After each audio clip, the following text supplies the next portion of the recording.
I knew I shouldn't have gone there. My wife begged me to get some sleep before the drive, but I was an idiot and left right after work. I needed to get to the next town urgently and decided to take a shortcut through the mountains, even though that road was known for being dangerous.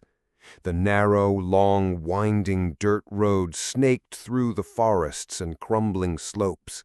My eyes were heavy, and I didn't notice myself starting to fall asleep at the wheel. The next thing I knew, I was on the ground. I had been wearing my seatbelt, which meant that after the impact with the tree, I somehow unbuckled myself and fell out of the car. I don't know how long I was unconscious. Through a ringing in my head, I heard footsteps. A group of people approached me. They huddled nearby, talking to each other. I couldn't make out the words, only vague outlines of dark figures flickered before my eyes. They put me on a stretcher and carried me somewhere. My left arm ached as if it were dislocated or broken. I passed out several times and woke up to a sharp pain whenever the stretcher shook. I wanted to believe that these people were truly saving me and not taking me into harm's way. I woke up in a bed. My head was wrapped in an old cloth. The pillow smelled of dampness, and the bed squeaked with every movement. Looking around, I realized I was in an old rural house. The walls were covered with old portraits and photos of grim-faced people. I definitely did not want to stay there overnight. I decided to find the owners, thank them, and ask to use their phone. I went down the creaky stairs. Downstairs there were even more portraits, long rows of them, as if it were the home of a huge family.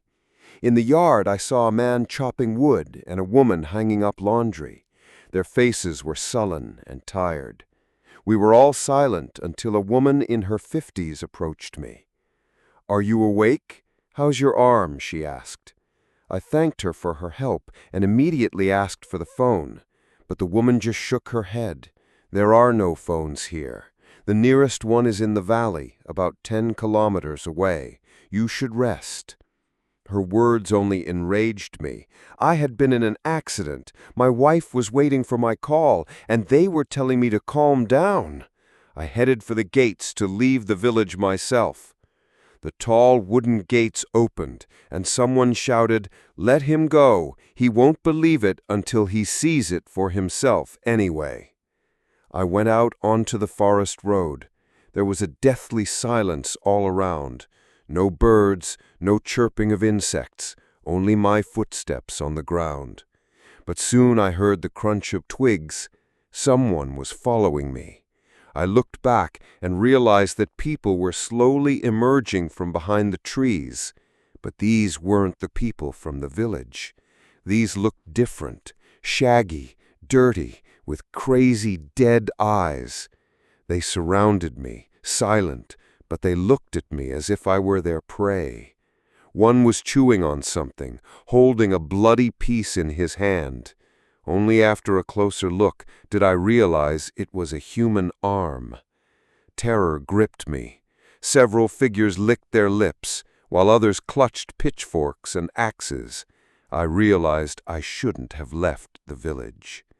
And suddenly, a bright light from headlights illuminated the road behind me.